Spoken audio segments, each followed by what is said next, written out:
Hey everyone, welcome back to the channel. If you're new here, hit that subscribe button and join the Demon Slayer squad. We're diving deep into the heart-pounding world of Kimetsu no Yaiba, episode by episode. Today we're talking episode 18, titled A Forged Bond. Oh man, if you've been riding this emotional roller coaster with me since the start, you know we're smack in the middle of the Nadagumo mountain arc, where things are getting so intense, it's like the animation studio Ufotable cranked the dial to 11 on every frame. I just finished rewatching it for the third time, and let me tell you, my heart's still racing. Grab your tissues because this one's going to tug at every string you've got. Let's jump right in, like Tanjiro leaping into battle, full speed ahead. Picture this. The screen fades in on that eerie, web-draped mountain, Nadagumo, where the air feels thick with dread. We've got our pillars rolling up, Shinobu Kocho, the insect Hashira, with her butterfly grace and that smile that hides a storm, and Giyu Tomioka, the water Hashira, stoic as ever, water rippling off him like he's carved from a frozen river. They're stepping over the remnants of what looks like a battlefield from hell. Dozens of Demon Slayer corpses strewn across the path, uniforms torn, faces frozen in that last gasp of defiance. Shinobu glances at Giyu, her voice light but laced with that sharp edge she has, asking if he knew any of them, because he's quieter than usual, his eyes just scanning the horror. He can feel the weight of it, right? These aren't just extras, they're brothers and sisters in arms, low-rank slayers who charged in blind and now silence. She mentions how they were warned about Mizunoto recruits joining the fray. Mizunoto, the lowest rank, fresh-faced kids like our Tanjiro, and her tone drops, this quiet resignation that there might not be survivors left. It's heartbreaking, folks. In a world where demons feast on hope, seeing these Hashira, the elite, arrive too late, it hits you in the gut. Giyu's silence screams louder than words. He's seen too much, lost too much. And Shinobu, ever the optimist with poison in her veins, pushes forward. They split up to cover more ground, her flitting off like a shadow, him wading through the mist. You know that moment when the music swells just a touch, strings humming low? That's Ufotable telling you, brace yourself. The mountain's alive with secrets, and not all of them are kind. Cut to the chaos deeper in the woods where our boy Tanjiro's just been yeeted, hurled like a rag doll off a cliff by this monstrous figure, the father spider demon. Remember last episode? That family of freaks with their web traps and twisted bonds? Well, father is the patriarch, built like a nightmare come to life, hulking, veins bulging like ropes under gray skin, eyes wild with a rage that's almost human. He's perched on a massive boulder, roaring at Tanjiro to stay the hell away from his family, his voice booming like thunder cracking stone. And then boom, he shatters that boulder with one swing, shards flying like shrapnel. Tanjiro's tumbling through the air, wind whipping his haori, that scar on his forehead glowing faint in the moonlight, and you can't help but hold your breath. Does he hit the ground? Splatter? No, our guy's got that Komodo grit. He twists mid-fall, water breathing kicking in on instinct, first form water surface slash, his blade arcing like a crescent wave, and he carves into a tree trunk, slowing his descent just enough to land in a crouch, knees buckling but spirit unbroken. Dust settles, and there he is, panting, sword steady, eyes fierce. But oh, the emotion pouring off him, sweat mixing with tears, because this isn't just a fight, it's personal. Tanjiro's always been the one who sees the soul behind the monster, and right now he's staring down a demon who's screaming about protection like it's the last thread of his sanity. Meanwhile, back in the thick of it, Inosuke Hashibira, the wild boar boy himself, is charging like a freight train on fire. You know Inosuke. Dual blade spinning, boar mask cracked but still snarling, muscles rippling under that beastly energy. He leaps from the shadows behind Father, going for the neck with a brutal overhead slash. Beast breathing, raw and feral. But Father's no pushover. This demon's got power like a landslide. He wheels around, fist the size of a boulder, and clocks Inosuke square in the chest. The impact? It's visceral. Crack of ribs, Inosuke sailing through branches like a comet, slamming into the earth with a thud that echoes. He skids, coughs up blood, mask askew, and mutters through gritted teeth that he's not at full strength, wounds from earlier reopening, poison or webs or whatever hell the mountain's thrown at him seeping deeper.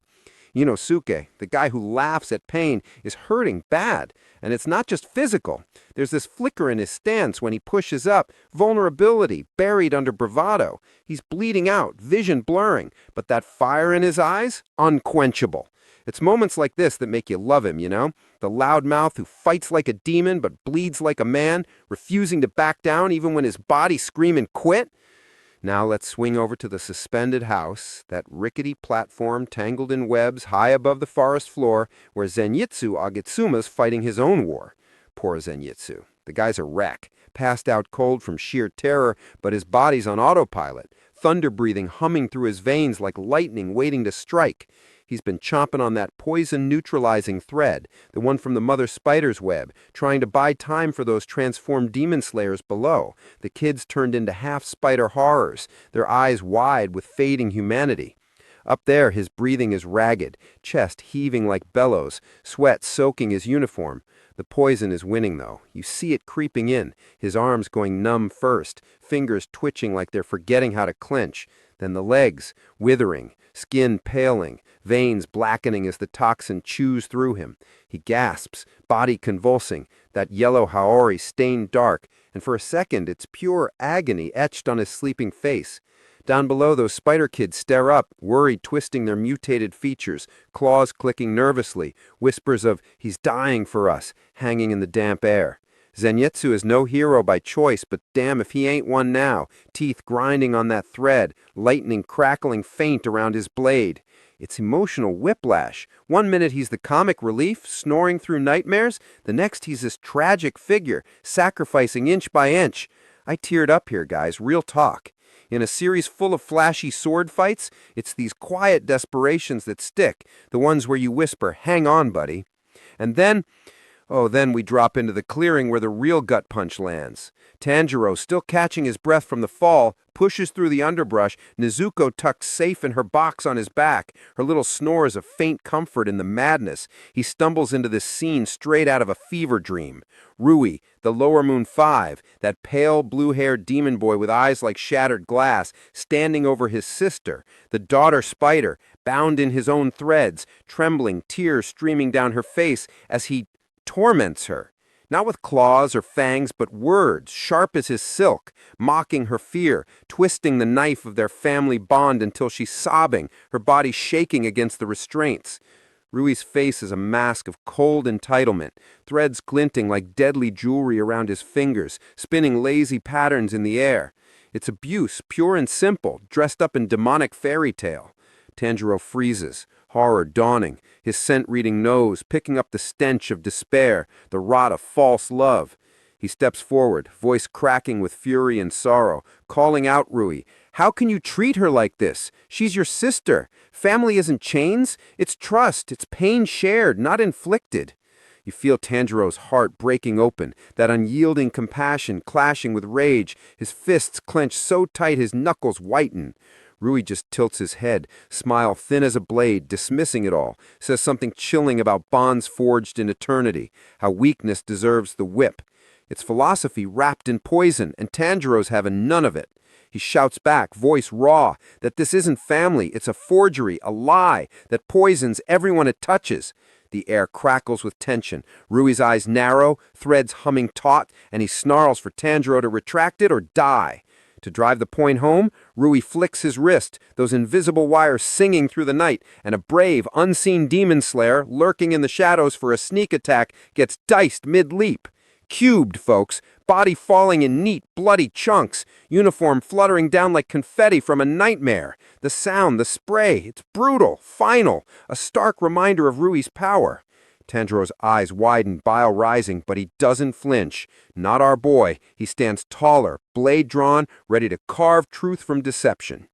Back with Inosuke, the beast is rallying. He shakes off the pain, boar mask glinting, and charges again, dual swords whirling, a feral roar tearing from his throat. This time it's head-on, no tricks, just pure, unfiltered fury. Father's looming, fists like hammers, but Inosuke's weaving, slashing low and high. The clash, explosive, steel on flesh, sparks flying, the demon's arm grazing Inosuke's side, drawing fresh blood. Inosuke laughs through the sting, wild and unhinged, but then crack, Father's counter lands true. One sword shatters, blade snapping like dry twig, shards tinkling to the forest floor. Inosuke stumbles back, down to one weapon, breath hitching, but that grin, wider than ever, is defiance incarnate. As the episode fades to credits, that swelling score by Go Shina and Yuki Kajira wrapping around you like a web, you're left dangling. Shinobu closing in on Zenitsu's perch, her Haori fluttering like wings of judgment. Giyu vanishing into the mist toward Rui's clearing. Tanjiro and Inosuke battered but burning brighter. The animation? God tier. Every thread a silken death trap. Every drop of blood a crimson jewel. Faces so expressive you feel their souls. The voice acting? Natsuki Halaya's Tanjiro cracks with that perfect mix of fire and fragility. Yoshitsugu Matsuoka's Inosuke roars with manic joy. The demon's voices drip venom and vulnerability. It's not just action, it's a symphony of suffering and solidarity, asking what family really means when the world's gone mad. Whew! Episode 18, guys. It's a masterpiece of tension, tearing you between hope and heartbreak.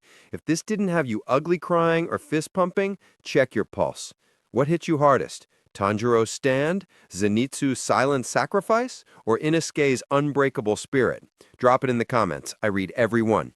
If you're hyped for episode 19, smash that like button. We've got Hinakami heat coming. Thanks for watching, Slayers. Stay fierce, stay kind, and I'll see you in the next one. Peace.